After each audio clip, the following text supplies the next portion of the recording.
G'day, wrestling mates. Welcome to a special edition of If You See Kayfabe. Yep, I'm your wrestling mate from down under. I'm Southern Joe. And you can see we've got the split screen happening today. We've got a special guest. But this special guest, he sort of reminds me that pro wrestling's a bit like Noah's Ark. A bit two of everything. Stay with me on this one. Because back in the day, you had Gorgeous George, the real one, and then a fake one. Two Dutch Mantels, one way back when, and the one we know of today tells stories. Two Steve Regals, the one became a Lord William. Two Denny Davises, a Dangerous and a Nightmare. Being Noah's Ark, a plethora of Nature Boys. Two Steve Williamses, but one became Stone Cold Steve Austin. But then there's Kevin Kelly. There's been two Kevin Kellys. That's right. One, the wrestler, and one, the gentleman here. But the wrestler, he became nails and punched out Vince McMahon. But we're dealing with the real Kevin Kelly, the announcer from New Japan, AEW, WCW, WWE, and a whole lot more. Please welcome my newest wrestling mate, Kevin Kelly. How you doing, Kev? Southern Joe, it's awesome to be here with you. And, okay, so what time is it now in Melbourne? It's about 1:30. Perfect. But this won't be live. I'll be doing a bit of post-production on this afterwards. Excellent. So a quick funny story about the two Kevin Kellys. Yep. So when I got signed to work for the WWF, my first day in the company was June 24th, 1996.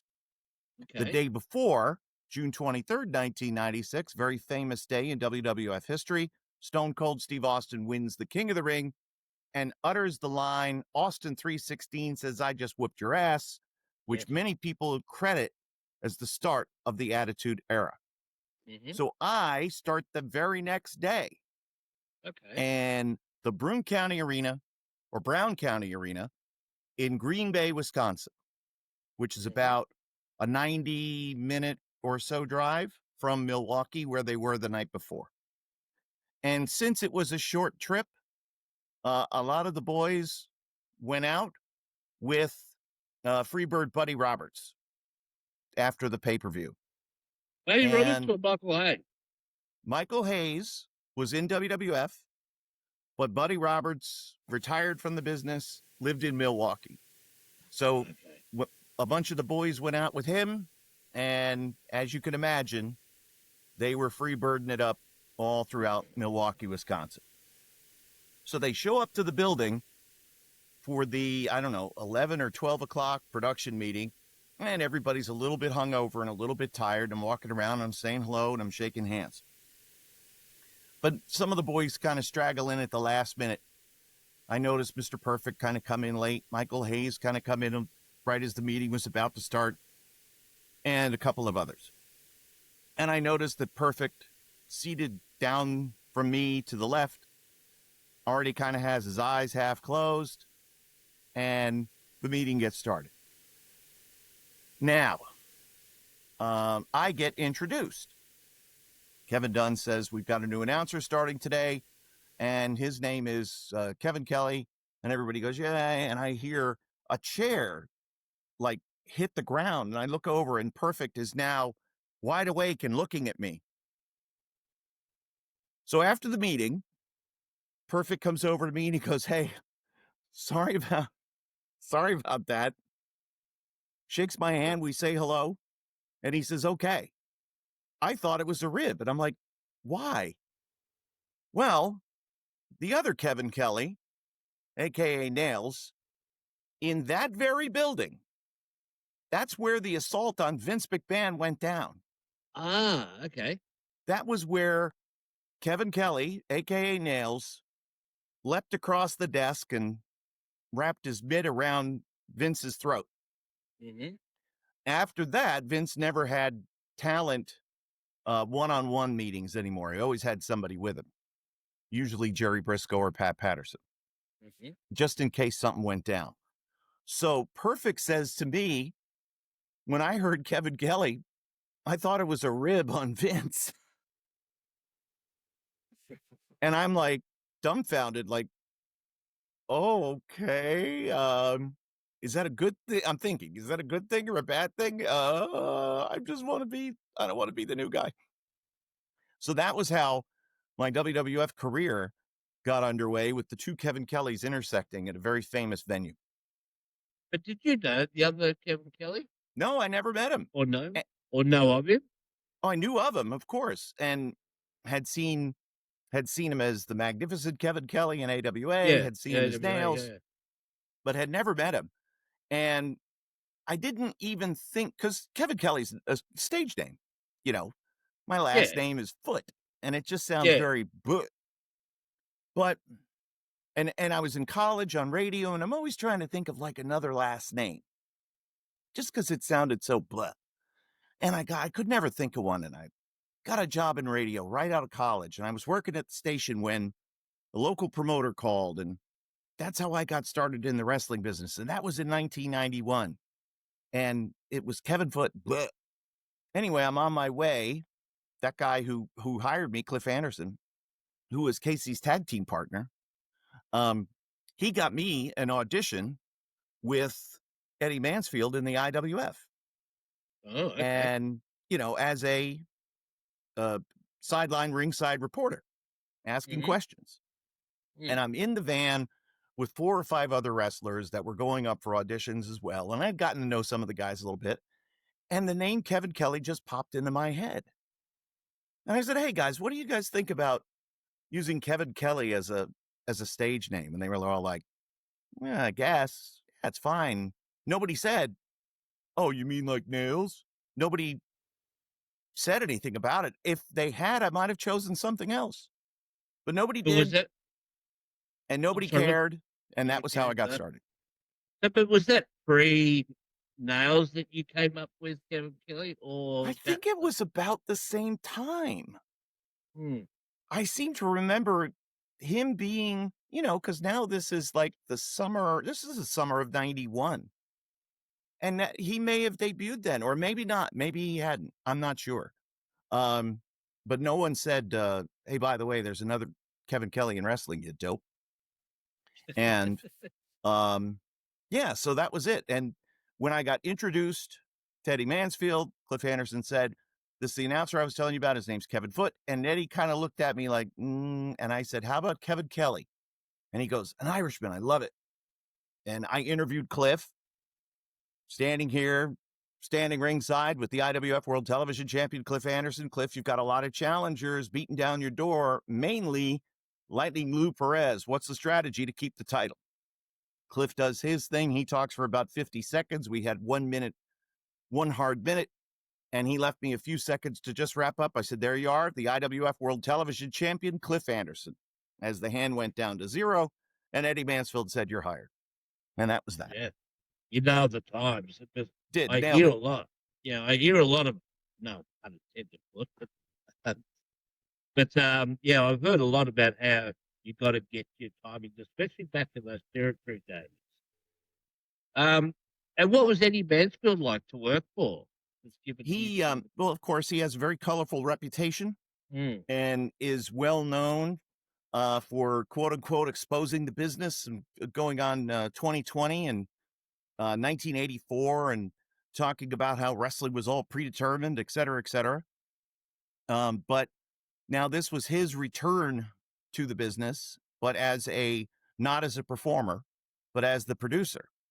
And for me, he was great. I never had I can't think of any bad thing to ever say about him. He was terrific. We didn't make any money, and Eddie lost a lot of money, but he did everything he could to keep it going for as long as he could and gave me my first break. And I will forever, eternally be grateful to him, because if it weren't for Eddie Mansfield, if it weren't for Cliff Anderson, I wouldn't be sitting here talking to you today, Joe. And that's also where you met Casey as well? Yeah, Casey was one of the extras, one of the currently in the ring. And I knew him. I met him, and when Blackjack Mulligan had started, with us, probably a year or so into the IWF's existence. Blackjack made sure to introduce me to Casey because Casey was one of his main guys, was helping train his students. And as such, we were going to probably do some things with him in the IWF. Of course, it never came to be because Blackjack's time with the IWF was pretty short-lived. Again, you got no money to pay people. Somebody like Blackjack Mulligan is not going to stick around and work for free. So that's one of those things. But again, had a lot of opportunity to work with and meet a lot of great talent. That's where I became friends with Billy Gunn, who was Kip Winchester, basically the same Long Riders. The Long Riders was the gimmick they were doing in the IWF. Same two guys, and they went to WWF as the Smoking Guns as brothers. Bart and Billy Gunn. Bart and Billy Gunn, yeah. Okay. And with because of Mansfield's expose and so forth, how public was he? How well known was it that he owned the IWF at that time? Well, I mean, of course, amongst the boys, everybody knew. Yeah. Again, this is pre-social media, so all we had were the magazines. The magazines wrote what we sent them, and I wrote a lot of those press releases, a lot of those arena results, a lot of the stories, the feature articles about new talent in the wrestling industry. But it was never in the body of those stories written, that this IWF is secretly owned by former business exposer Eddie Mansfield. It wasn't like that. The magazines were very cooperative, and and it's so funny because, they give reporters today, quote unquote, a lot of grief for when they do these scrums with Tony Khan or Triple H, and they don't ask real questions. Well, where in wrestling journalism history were there ever real questions asked? 99% of what was ever written in the famous Apter mags was complete fiction. And sometimes they would go to the building and take pictures exclusively for the story that they were going to write about, Hulk Hogan and Pedro Morales on a collision course in Puerto Rico, something like that. Just fiction. But it was, again, eye-catching, great pictures, photography, ringside blood. And as a fan, when I was a kid, that along with Championship Wrestling from Florida was my link to wrestling. That was how I became a fan. And that was way before you got into wrestling? Oh yeah, that was probably like when I was 9 or 10 years old. We moved to Florida when I was 9, and I had watched it a couple of times when we lived in New York. We had moved to Florida. It was the mid 70s, and everybody was moving from New York to Florida. So the more things change, the more they stay the same. In fact, most of I remember my fourth grade class, most of my fourth grade class were kids that were not born in the town that I lived in. They came from other places. That's just the way Florida was. And stumbled across Championship Wrestling from Florida on a Saturday and was hooked as a fan. I had seen it a few times in New York, but it aired at midnight. So I remember I was up one night late. My dad was watching TV and wrestling came on, and I was like, I had been sick or something like that. And I popped up and I was like, "Ooh, wrestling." And Dad said, "Well, wait a second. Before you start watching this, I got to tell you, it's all predetermined." And I was like, I don't care. He was a photographer. My father was a newspaper photographer in the 60s. And was hired to shoot, ringside, cover his news, Madison Square Garden events and things like that. And he said, yeah, one of the wrestlers said, "Hey, look here." And as he's looking at my dad, "Take a picture of this." And he had bitten his tongue or had blood in his mouth or something like that. So he sprayed the blood out. My dad said he got this tremendous picture. But he was like, yeah, it's all a show. And I'm like, I don't care. Get out of the way and let me watch this. It's it's unusual for an outsider, even if a photographer, to be allowed into the behind the curtain, as it were, at that time. Well, yes and no. I think, and again, not coming from that era, and not, I understand the business was very protected, but I think in terms of being in the ring and being in the moment, the boys knew to use the photographers as much as possible. There was very little video, if any. Very often, there would be no film crew or anything like that covering the show. But there were always ringside photographers. And if you ever watch an old Madison Square Garden event from the late 70s, like, for example, when superstar Billy Graham became the champion, Yeah, he would always be posing with the belt around his waist, with the Wiz there by his side. And some of those pictures would then be on the cover or inside the magazines. And the boys knew the value of the press, and they knew the value of those photographers, because that's what got them booked in other places. A lot of times promoters or somebody or fans would get the magazine and they would say, we want to see this guy. Look at him. He's amazing. And then they would call New York or wherever so-and-so was, and they would say, hey, can we get some dates on Wrestler X? And that's how the business worked. and okay, so from IWF, where did you go straight from there to WWF?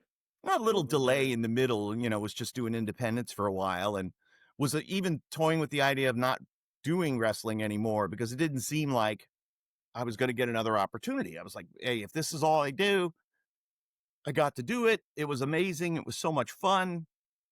And, my wife is expecting, and we're getting ready to have our first child. And it was, just like, it's okay if it doesn't happen. And then within the span of a week, I got an audition with WCW. And excuse me. And when I was there, that was where Billy Gunn called me on my pager. That's how long ago this was. And told me to call him. I ring him back on a payphone in the hall in between shows. And then he says, you need to call the office. And I thought it was about maybe ring announcing or something. No, they want to bring you up for an audition. So it all happened very quickly, and flew up on June 6th, 96, and started, as I said, 18 days later. So WCW, you're just there for a cup of coffee, basically? Just went there, warmed up the crowd. Remember those great crowds that they used to have on the syndicated shows? I don't know if you got to see them in Australia, but they did those bulk tapings at Disney, MGM, or Universal. And they would get people to come into the soundstage to sit and watch wrestling, just like they would for any other television show that would be recorded. Here's our studio audience. And people would be let in, and we would need to tell them, hey, these are the good guys, and you cheer for them. And what does a cheer sound like? And they would go, yay. All right, we need some more sound from over here. Yay. And of course, the bad guys come out. What do we do? What do we say to them? Boo. So it was my job to kind of zhuzh them up behind the camera, You're the warm-up so that guy. they knew when to cheer or boo.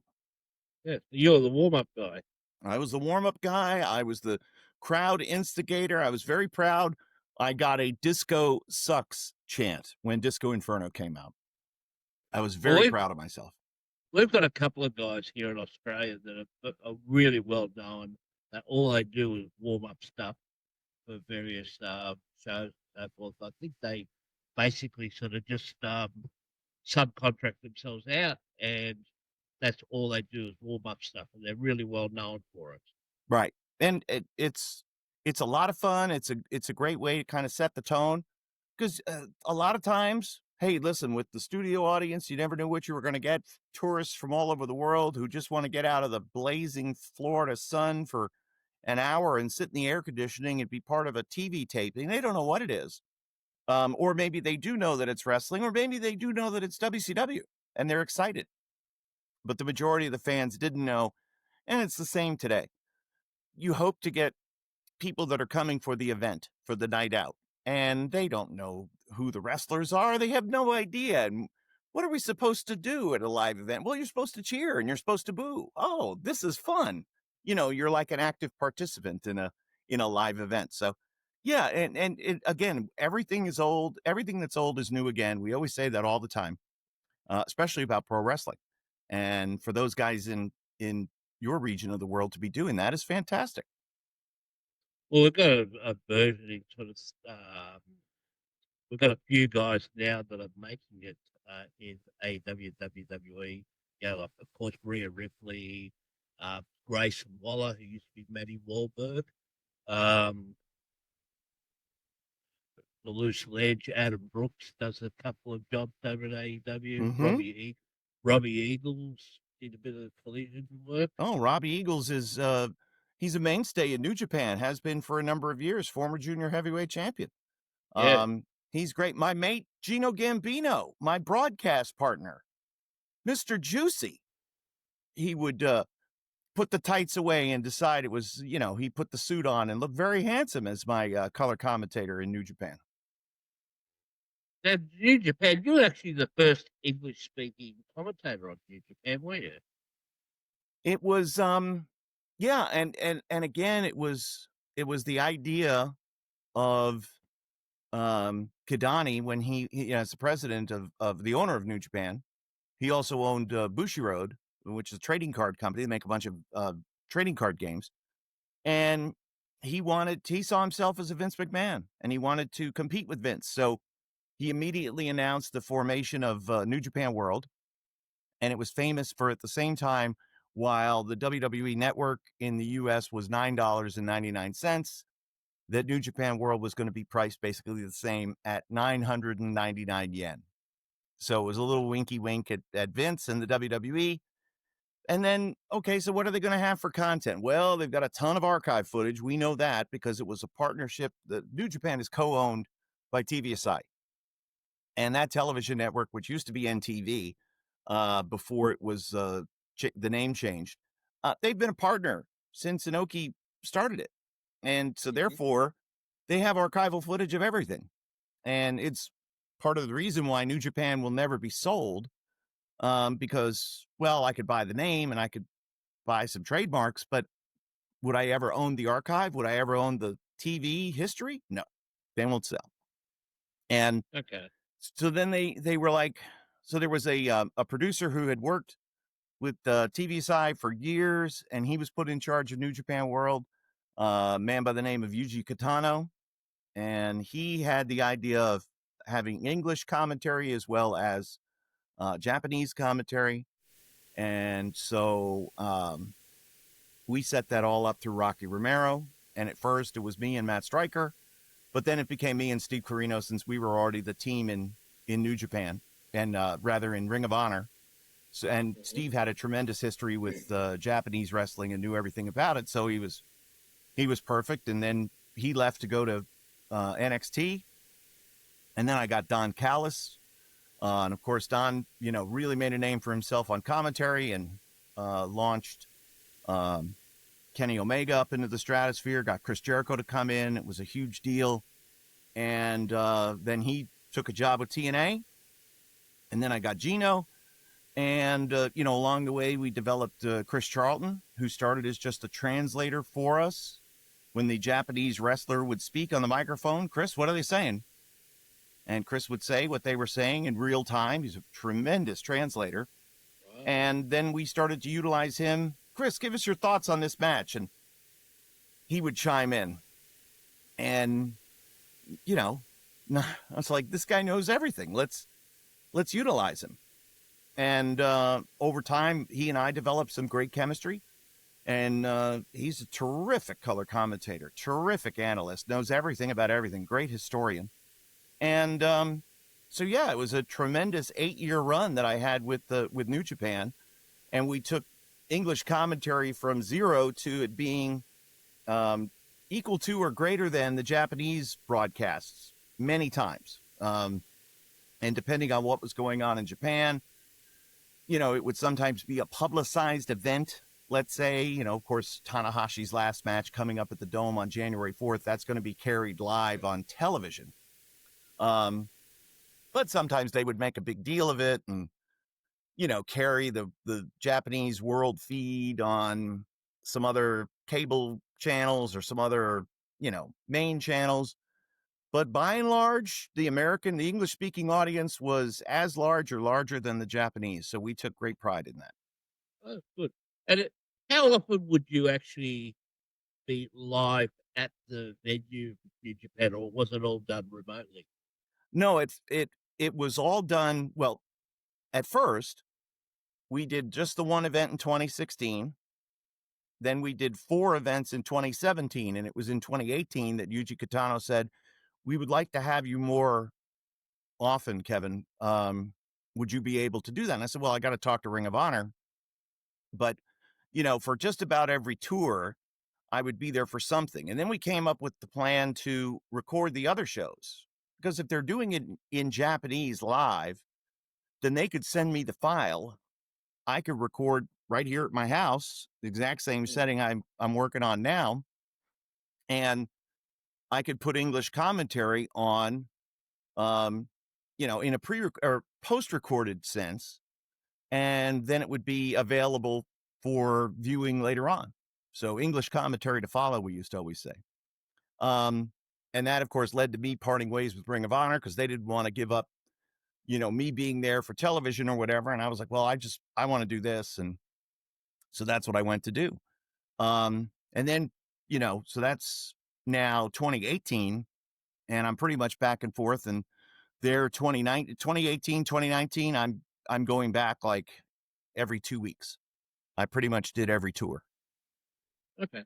I thought it was just something real, because like a lot of WWF shows back in the day, especially like when they recorded house shows, they would have,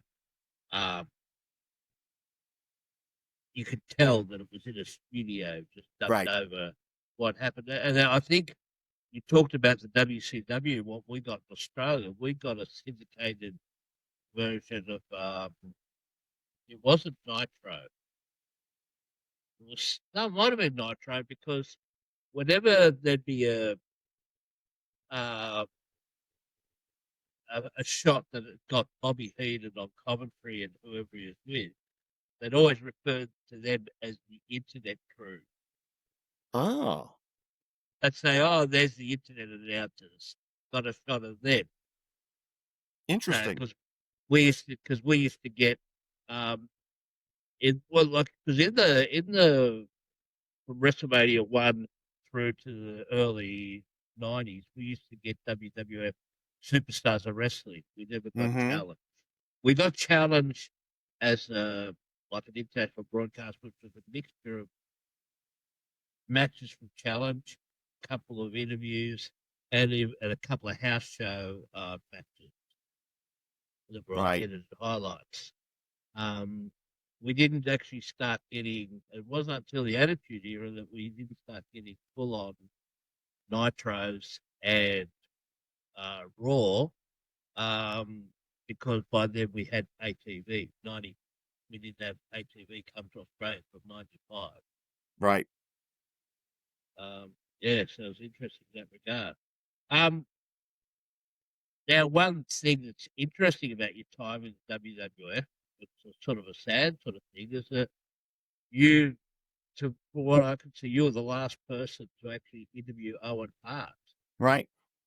That was the way it was on that pay-per-view. Earlier in the day, there's Kevin Kelly standing by with the blue blazer. Let's take you to that interview. And pre-recorded that because he was going to do the entrance coming down the cable. And so when the news picked it up and my wife saw what had happened, they're showing my interview with Owen. And so my wife is freaking out, and cell phones weren't as prevalent in 99 as they are now, so when I finally got to the hotel after the long drive from Kansas City to St. Louis, I called her and I said, I'm sorry to wake you. I just want to let you know I'm okay. She's like, oh my God, what happened? I said, Owen died. She's like, oh my God. And we're both crying. And we talked for a while about everything and then say, good night. And I'm going to catch a few hours of sleep. I lay down in the bed and I turn on the TV just to see what's going on. And of course, the first thing that I see is my interview with Owen. And the lead story is, Owen Hart passing away. Yeah, it was terrible. It was, it's a night I'll never forget. None of us that were there will ever forget it. And it was a truly, tragic event.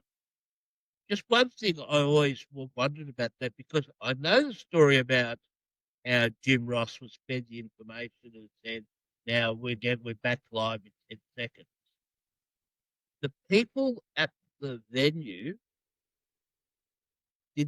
were they actually informed about what Owen Hart eventually? Nope. See, a lot of people thought when it first happened, there were laughs in the arena because we had all seen Owen as the Blue Blazer be sort of, goofy, this would-be superhero and get caught up in the cable or do different things. And, they didn't understand that he had just fallen from 50 or 60 feet. Some people knew it right away and were shocked and horrified. And as such, there was never an announcement made to the live audience in the Kemper Arena that Owen Hart had passed away. And Jim Ross was given the information in real time that we all got backstage. We found out after the fact that Owen died on impact, but they were trying to resuscitate him all the way through. So I'm standing, and again, we're in scramble mode. And the next thing, because Owen was going to wrestle the Godfather. Well, that match was scrapped. Next was a mixed tag with Jeff Jarrett and Deborah against Val Venus and Nicole Bass. Yeah. So next on the format sheet was me interviewing Jeff and Deborah. Well, Jeff and Deborah are in tears and I'm in tears, and the three of us are trying to get it together to quickly do this interview. And we see peripherally, I see, they're wheeling Owen out. Yeah. And a, paramedic is on his chest giving chest compressions. So we didn't know that Owen was dead. We just knew that it was, obviously, oh my gosh.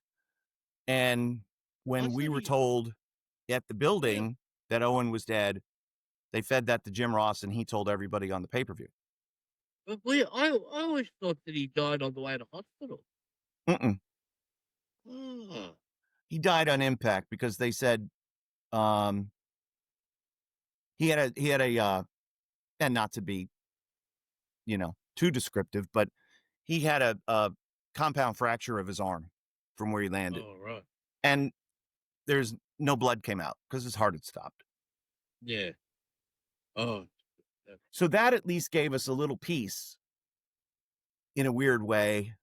Yeah. It's like once he hit the mat, there was no suffering.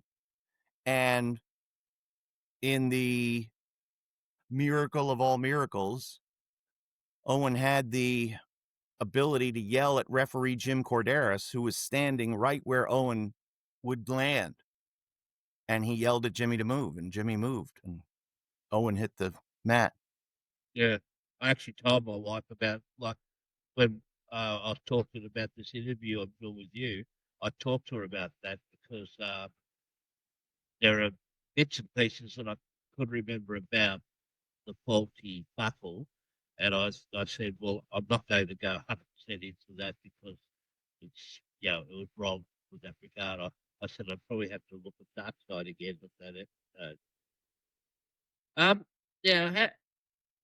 when did you leave WWF, WWE? It was March of 2003, and it was just budgetary. Business went down when Rock left. Business went down when Steve Austin turned heel. Business went down when the WCW acquisition fizzled out, and there were just too many mouths to feed. And so the same day that I got let go, I think they let go somebody from accounting, and they let go somebody from human resources, and somebody from fan services. You know, it was just kind of like across the board, and it's just a numbers game, and it was the way it was. And that's what led you to Ring of Honor after that, yeah? Eventually, it was 5 years later. I started another career in sales, and was doing pretty well in sales. And then Cornette comes back. Cornette leaves TNA, goes to Ring of Honor. I send him an email. He contacts me right away. They were doing TV on HDNet at the time, but HDNet hired the announcers, and they liked the guy that they had. So Kerry Silkin just had me do some of the DVDs, and then eventually, when the company was sold to Sinclair and we had television, then I was brought on as the announcer. So And that's through Cornette, was it? yeah, all through Jim Cornette. Yeah. So I've had a lot of fantastic mentors in my day. You know, it's like when I think about everybody that I've worked with, and I consider Vince McMahon a mentor. You know, I was telling somebody the other day that for as nutso as Vince was back then, it certainly wasn't the guy that we read about now. And I know Jim Cornette has said it, Jim Ross has said it, a number of people have said it. That's not the Vince that we knew.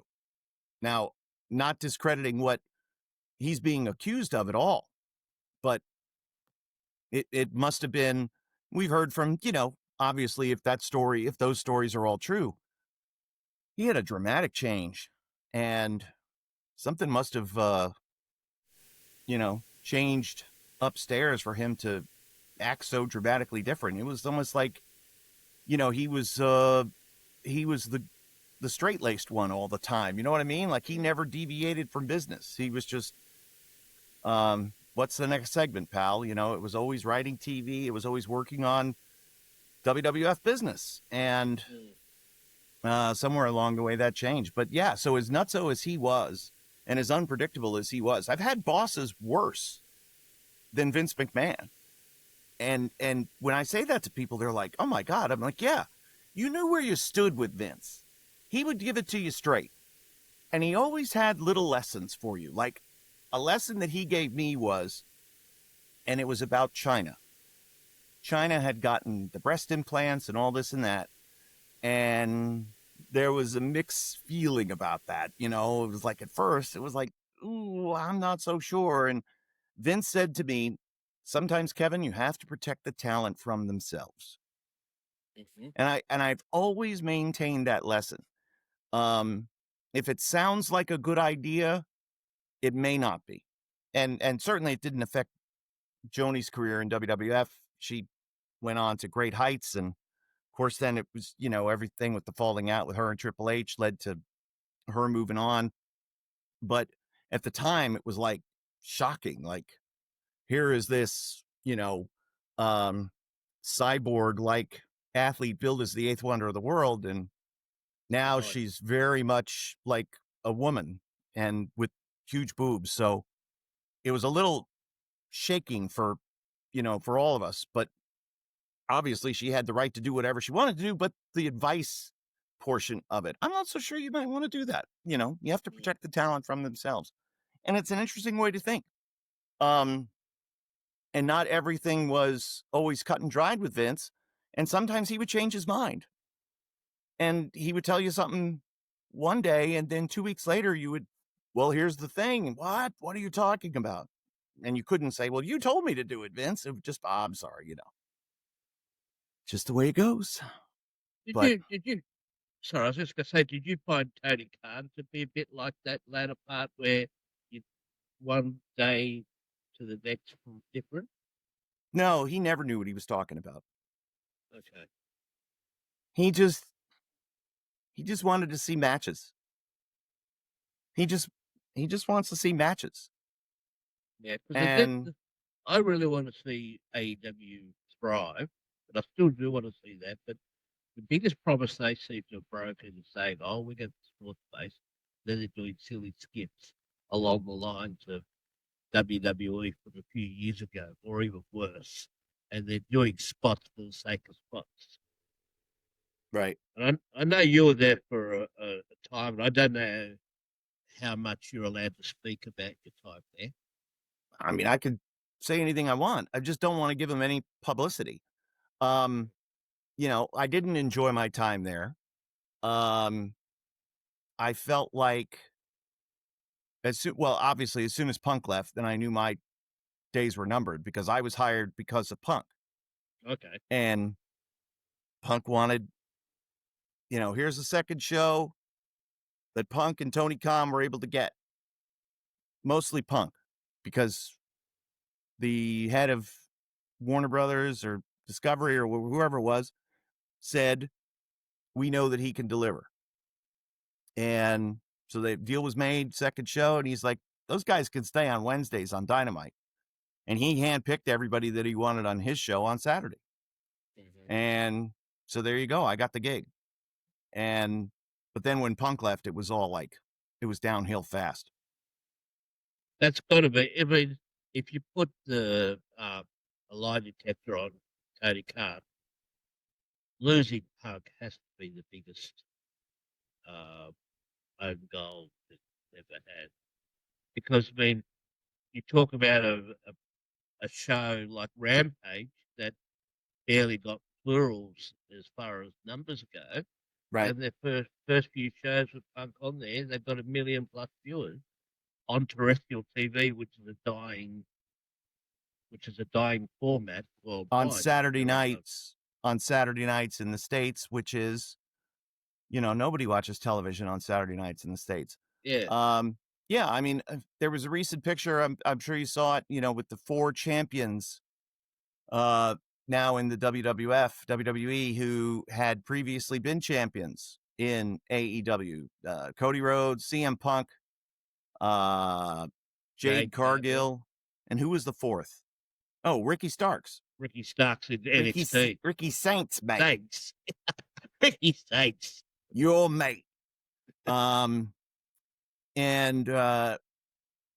mean, take a pick. Whether it was Cody or CM Punk. I think they've never recovered from Cody's loss. And I've talked about it on the podcast with Casey.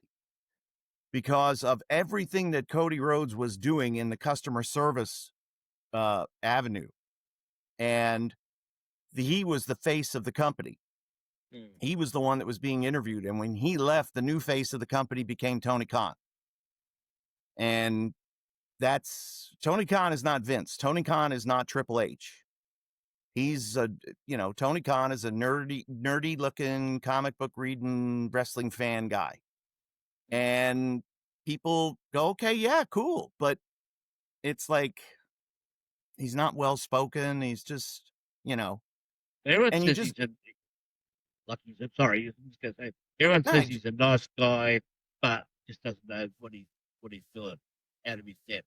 He's a front runner. He will give the top guys all the attention in the world, and everybody else is like, what's your name? Who are you?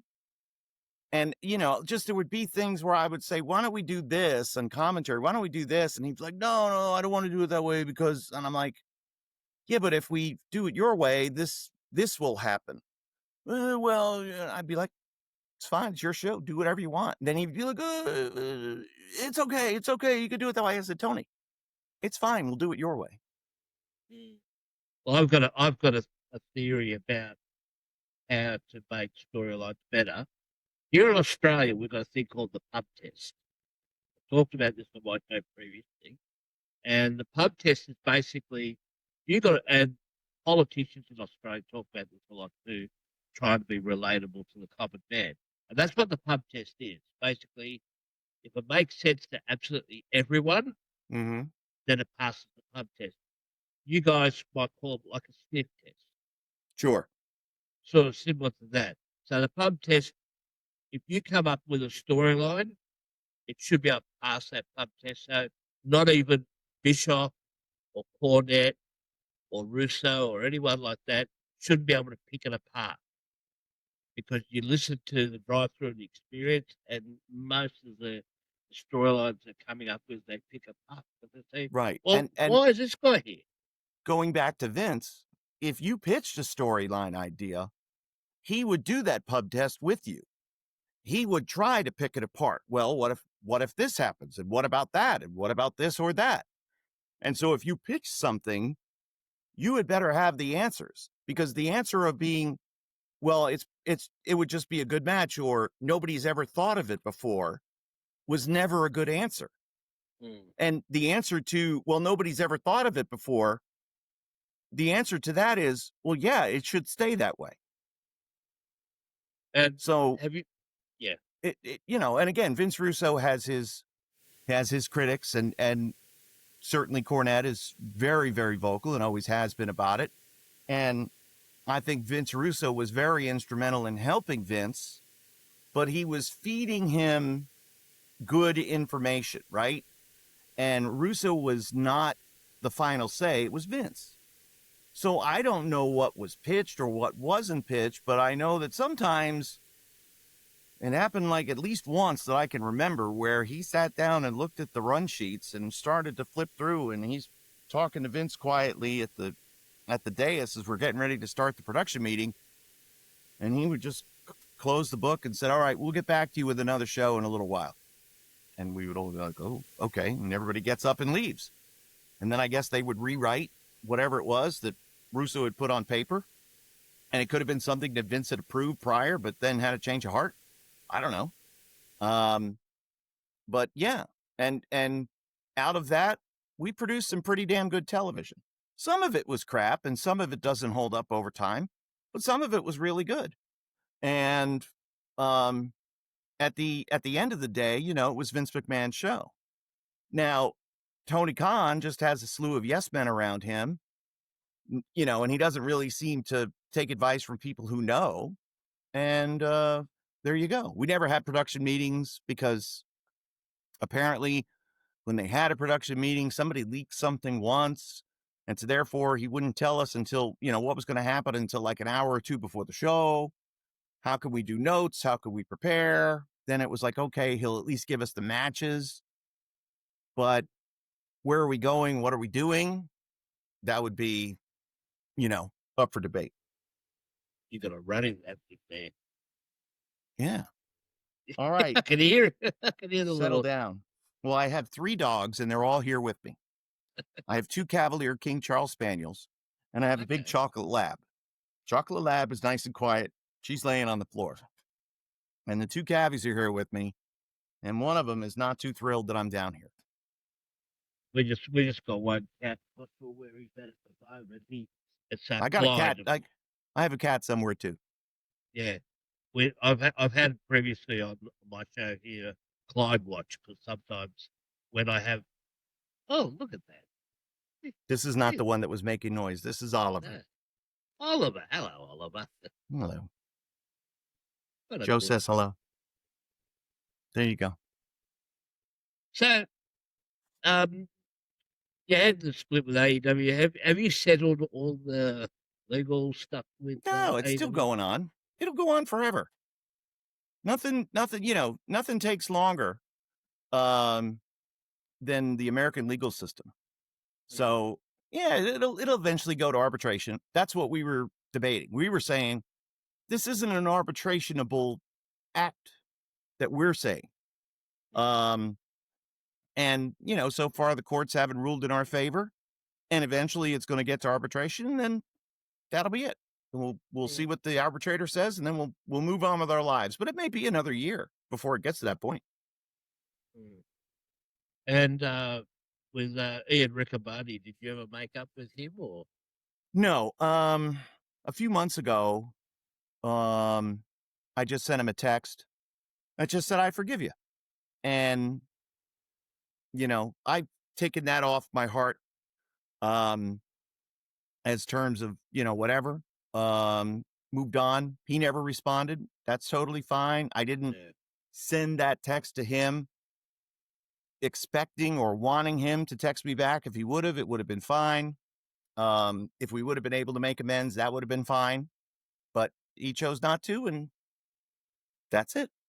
Yeah, because I know what it was sort of about. My wife and I went and saw that movie at the cinema in South of Freedom, Right.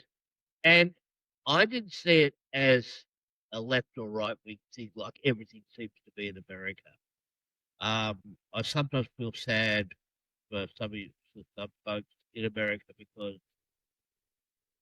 USA is supposed to stand for United States of America, and there's a lot of division and a lot that's been brewing for a while. I feel for the mainstream your media is when you see a news story, you got to look at the source to know whether it's what agenda is.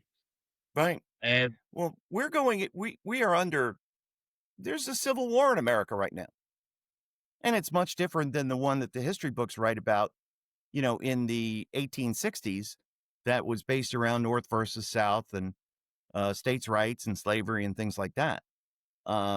It's not an armed, violent conflict between states, but it's an ideological debate and fight. And one side, and so many people have now seen, like, oh my God, has it always been this way? Well, apparently it has been. And when you start to think about it, we all love where we're from, right? I love that I'm an American. But has my country done a lot of bad things? Holy moly, yeah. yeah, Just, I mean, you start to say, it was people in the government that killed John F. Kennedy. yeah, They killed our own president. And it's crazy to think about.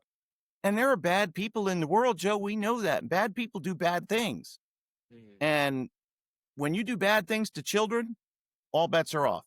I'm yeah, always like, when it comes to gay rights, gay marriage, any of those issues, I'm like, of course, let them be married.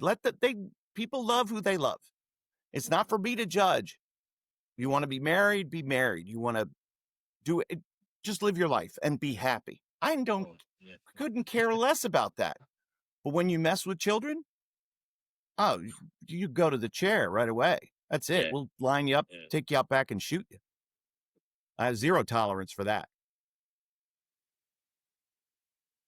If you you're not doing it apart from your podcast, your great podcast, the In Ring Wrestling Podcast with you Yes, and sir. Casey Thompson, live from 8 p.m.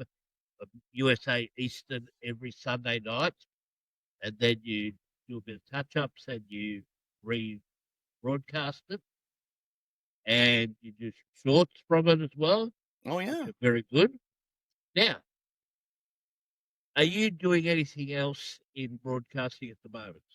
Not at the moment. I've done some, one-off shows here and there. I've done a lot of seminars with Brutal Bob Evans. We've traveled all across the United States over the last year. My gosh, it's been crazy how many airline miles we've logged.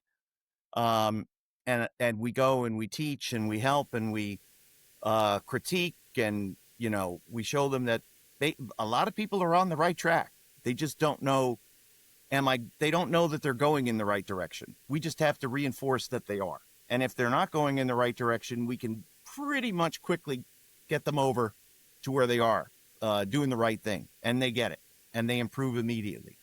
So I'll do, their whatever, if they stream it or put it on their website or for local television. If they want me, I'll sit there and I'll work with their announcers. Being able to sit and do a show with them live as it's happening really gives me the ability to help their announcers get better, because we'll get together and we'll chop it up after we get done. And a lot of times it's the endurance factor, because I'm like, you guys start up here, you're nice and high, and then by about the fifth or sixth match, you're kind of down here. But we got the main event, man. You got to be. And the fifth match and the eighth match and the first match are all, as far as I'm concerned, equally important. And they've got to have the same energy level. So you really got to work on your endurance. A lot of times it's just mentally taxing, and you can get exhausted or you blow your voice out early. You have to use your breath. You have to sit up in your chair straight. All those little tips and tricks. But most of the commentators that I've worked with are really good. And it's like, you're doing fine. You're doing exactly. And they all want to go places and they all want to, I'm like, why would you want to leave here? You're the voice of whatever area we were in Wichita, Kansas a few weeks ago. And I'm like, why do you want to leave? You're the voice of Wichita, Kansas wrestling.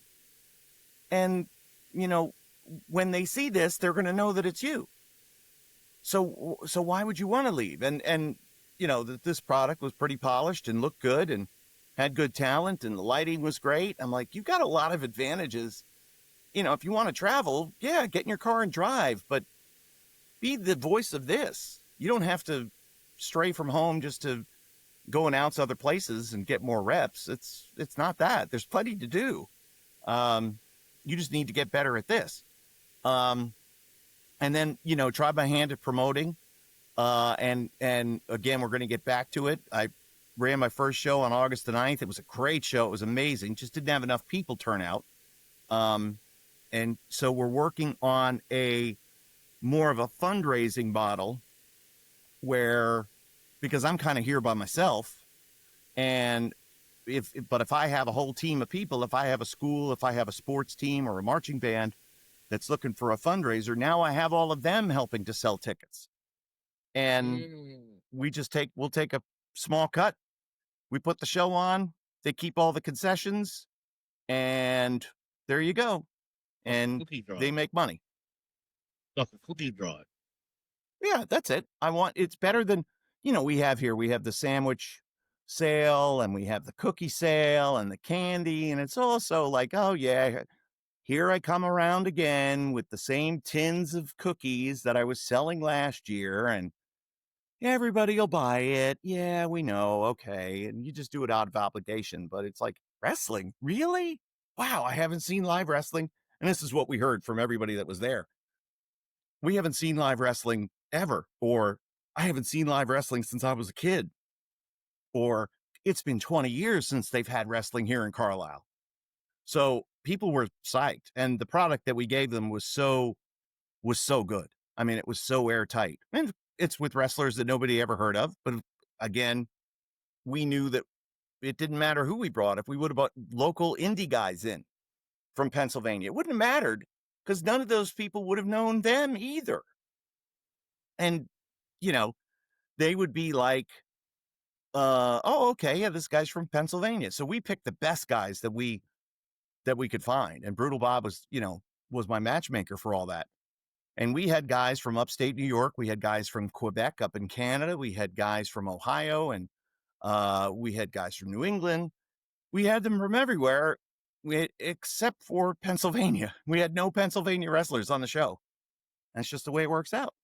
But no marquee names?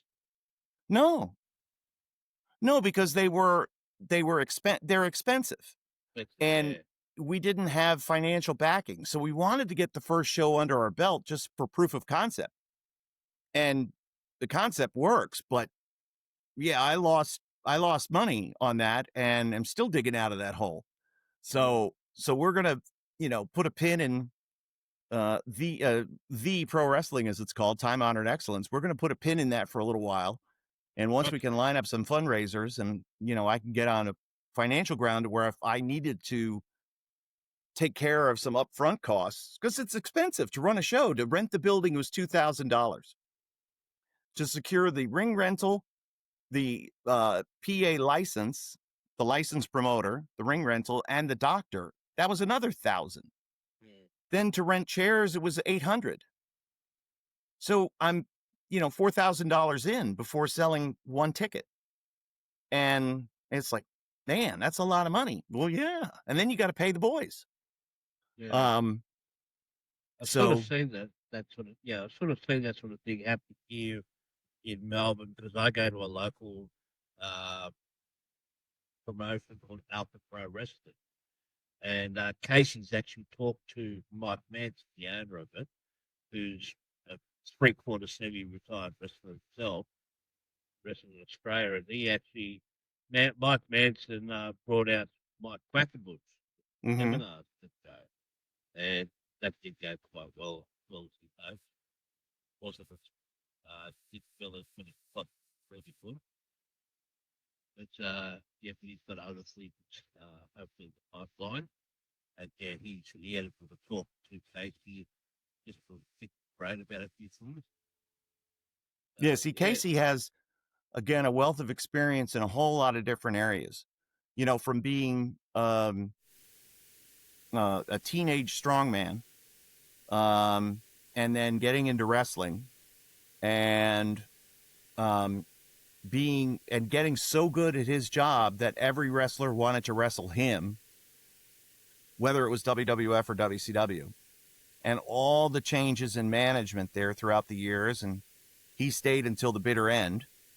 You know, his first match in WCW was against the then WCW Tag Team Champions, which was Ron Simmons and Butch Reed Doom. His last match in WCW was against one of the last Tag Team Champions, was Ron and Don Harris. So, you know, again, he wrestled the whole span of everybody that had been there through the years. And then when it closed, he, you know, again, continued with his own independent career, did tours of South America, wrestled a lot, you know, in different countries, and then eventually got his own promotion going, and the, you know, Maximum Extreme Pro Wrestling, because that was sort of the era where the product was born, MXPW. And he promoted some great shows that I did commentary on for him. And it's been 20 years since we did them.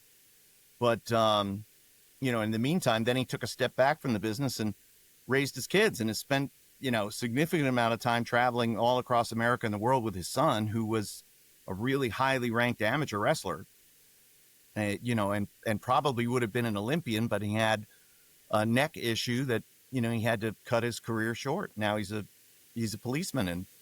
And, you know, so Casey put his own career on hold, to watch his kids grow up. And now getting back, doing the podcast, it's kind of got the juices flowing again, getting him reinvigorated. But God, he knows so much. You know, he's seen everything. He's worked with everybody, and he's just tremendous. and talking with him that time when we did our interview a few months ago, it gave me an appreciation for the enhancement talent and Right. what that really does mean. Enhancement talent. Sometimes they've actually got to be a better technical wrestler for the person they're putting over, just so they can lead them and say, hey, now I'm going to make you die. Right. And then now it answers that age-old question about why some of the people that were enhancement talent or mid-card at best end up having the most reputable wrestling schools, like Johnny Rods and so forth. Right. Again, when you're a, you know, when you're a top athlete in any sport, it's hard to translate that to coaching, right? Just because Michael Jordan was the best basketball player ever doesn't mean he would make a good coach, right? Magic Johnson, you know, or any sport, let's just say, but a lot of the best baseball managers, they were journeymen. You know, they were, you know, second baseman, up and down career. You know, there's a few Hall of Famers who've done well, you know, in the dugout, but by and large, it's, you know, a lot of journeyman role players and guys that but understand the teaching and the philosophy of the game and are able to explain it. And if you want to learn, again, wrestling is about protection of your opponent, being selfless. Well, that's what enhancement guys did, because they had to protect themselves, because you never knew what you were going to get.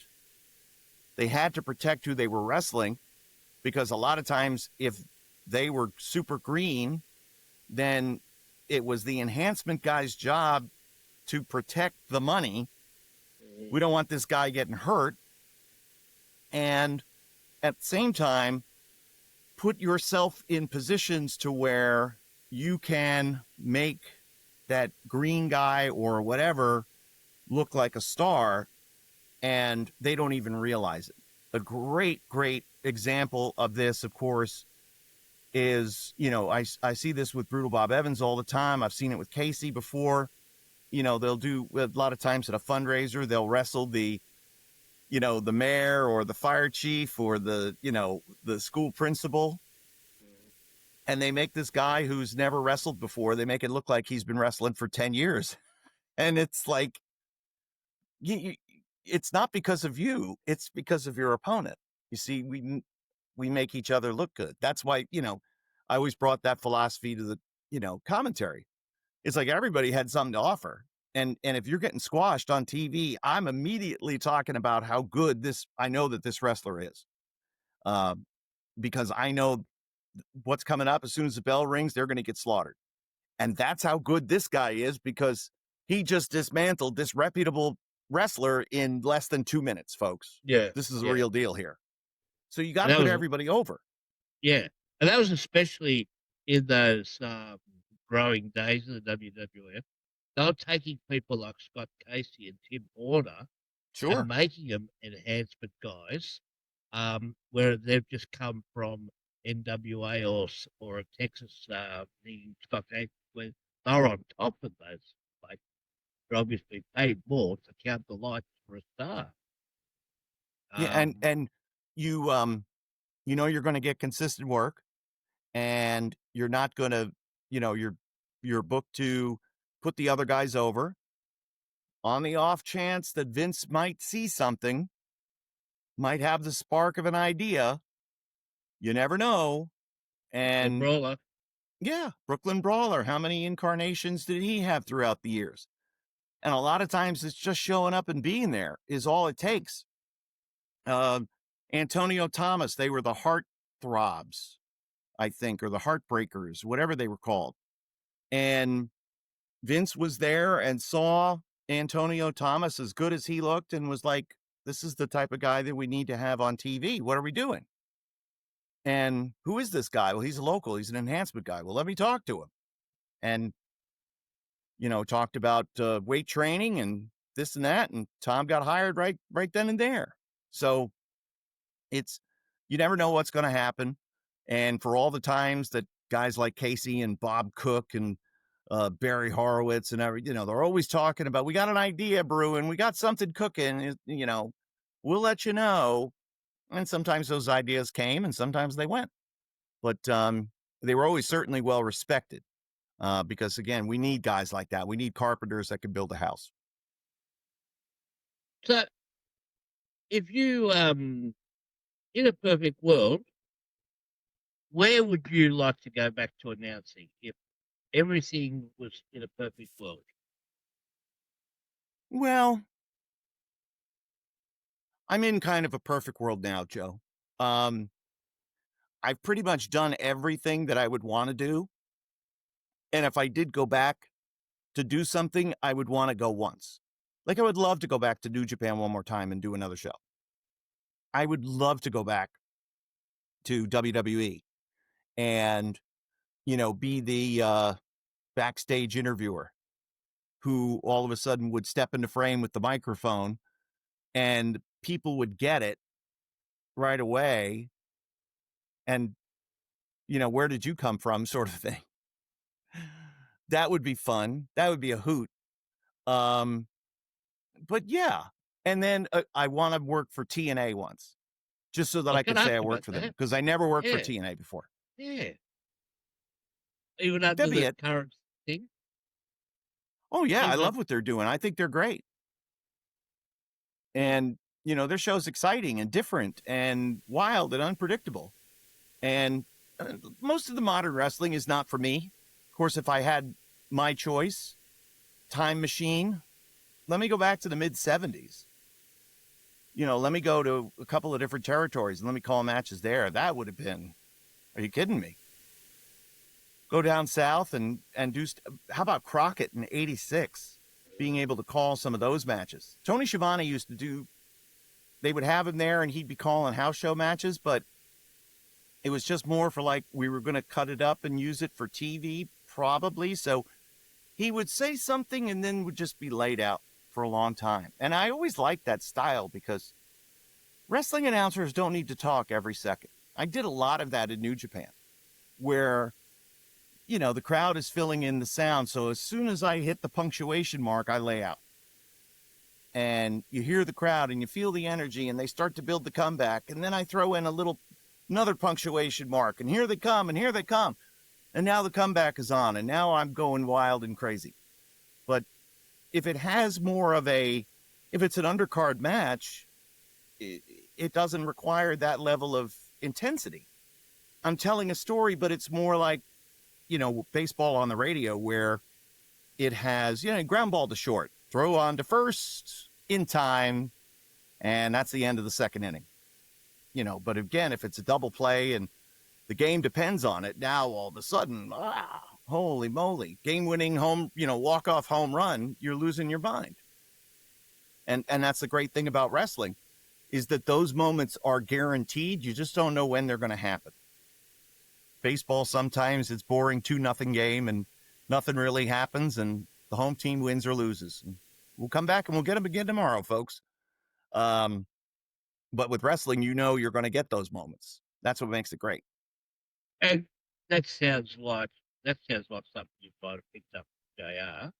But when you're commentating and you're at the arena commentating, do you look into the monitor or do you look at the ring? I want to see what the monitor is seeing, but then I'm looking away from the monitor to tell the fans what they're not seeing. There is a hell of a fight going on just out of camera view off to my right-hand side, folks. And if our camera swings around, I know they're focused on the fight in the ring with the legal men, but you should see these guys over here knocking hell out of one another. I would say that all the time. Is that a direction? Is that like a hint from the director for maybe? Especially in New Japan, I had no direction. I had no direction at all. Okay. There was nobody in my headset ever. It was wonderful. I produced myself. And I just know I'm the eyes of the fan. Yeah. So what's the fan going to look at? The fan's going to want to see, what they're seeing, but then they're also going to want to be told about what they're not seeing. And, give me the whole picture. And then sometimes we'd have those big wide shots, right? And you could see the group fighting over here on this side of the barricade, and these guys fighting in the stands over here, and these over here, and this over there, and an 8-man tag, for example. Nobody's in the ring, and the referee's just there counting. Well, somebody eventually is going to get back into the ring. We know that. And then at that point, they go back to a tight shot. But you can see the chaos that has broken out here. It is pandemonium in Osaka. Something like that.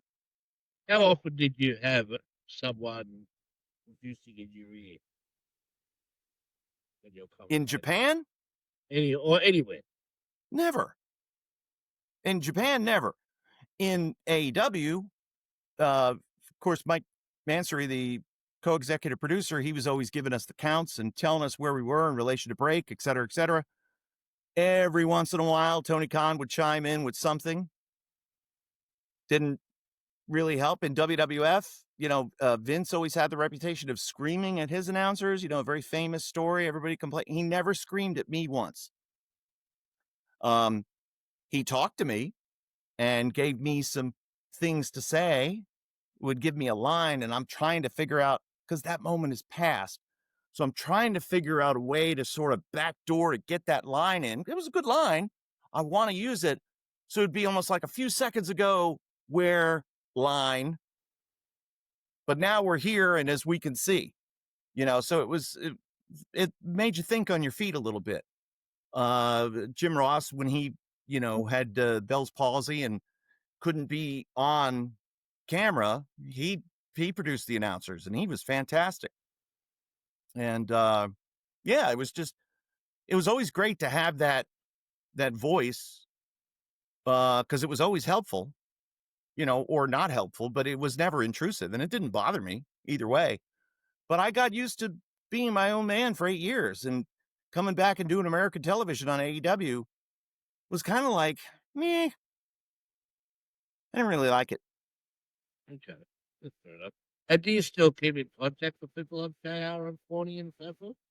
Yeah, sure. Not too much Jim Ross, but Cornette and I will send notes back and forth to each other, and keep tabs on what's going on, or if I listen to his podcast and he says something that's particularly funny or controversial, I'll write to him about it.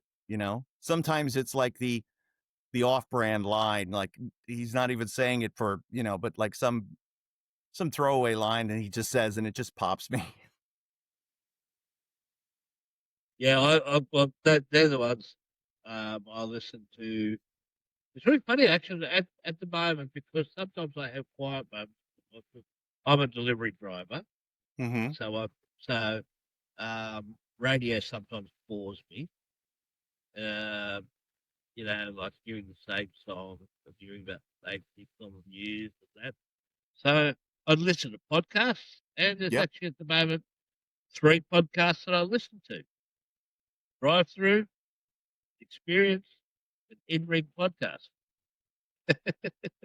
And Well you done. guys know that because sometimes I pull over to, because like a couple of months ago when I would type in your chat, it was because the my time frame, because we've just had daylight saving start, you guys have just had it finished.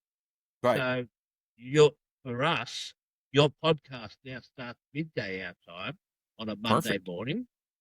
Yeah, but that's when I'm starting my second run. Ah, gotcha. The first run, I might, if it's a quiet run, I'll be finished by about 10:30, and I can, if you guys say something pops me and I think I can reply to this, I can pull over and just pop out a little message to you.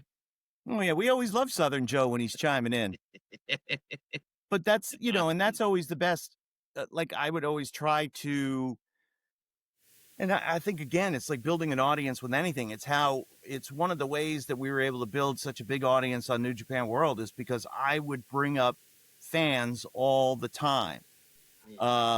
Hey, happened to catch an article written by so-and-so that's featured on voicesofwrestling.com. Go check it out because I thought it was brilliant in the way they broke down, the upcoming G1 Climax tournament or whatever it might be. And, that's where I got to know Chris Samsa at the Chris Samsa on Twitter and sportofprowrestling.com because he would send me stats. And he became like the unofficial unpaid stat man. And it was, and of course I started doing that with AEW, and then everybody got butthurt that I was doing that. And, Alex Marvez was getting butthurt that I wasn't using his stats. I'm like, first of all, I don't get any stats for Collision because you don't work Saturdays. And who cares? Well, they're not necessarily accurate with AEW. I'm like, we're going with what is factual. Okay. If you fudge the facts to fit a narrative, that's not my fault. If a wrestler is in the ring for 21 seconds, that's what we see on television. Well, that's the time that they're going to be in the ring for. So don't give me any nonsense. Well, since King Kong Bundy's so-called 9-second victory at WrestleMania 1, it's hard to know what stats are real. Sure. Because for many years, I believe that Pat Patterson won the Intercontinental title in the tournament in Rio de Janeiro. He did. Didn't Just because we don't have video footage of it, Joe, doesn't mean it doesn't happen. I know. And I believe that every name that appeared on the byline of Pro Wrestling Illustrated was a real person. Sure, of course. They were all Bill Apter. Well, no, but I heard the interview with I think it's Craig Peters. Yeah, he was one of the real ones, and he was one. There were a handful of real ones, and then there was a bunch of nom de plumes. But hey, Joe, as much as I've enjoyed this moment, yes, and these moments here with you, I got to get going. It's I was about to wrap it up anyway. But it's just one past quick my question. bedtime. Oh, I'm sorry, man. So, what would your enduring legacy be in pro wrestling? Well, Joe, that's a great question because I think about that a lot now, and obviously, I want to be remembered as a great announcer that cared for the business, that got the boys over. But when I hear from guys, and when they thank me for whatever thing I did for them to help them in their journey, that's my legacy right there. you know, for everybody, all the greats and those that didn't become great. I treated everybody equally. I treated everybody with respect, and just, again, wanted everybody to get better. And so, yeah, that's it. I always look at it like we try to leave the business better than it was, and I've Hmm. certainly always tried to do my part. All right, I'll put a link in the comment section to your podcast, the In Ring Wrestling Show with Casey Thompson, found on YouTube, just like you find if you see Kayfabe. So thank you very much. This has been really, really enjoyable. Thank you, Joe. So yeah, and hope the whole people catch up with this show. All the very My best. mate, Southern Joe. And my latest wrestling mate, Kevin Kelly, the real Kevin There we go. Kelly. Hell of a team. See ya.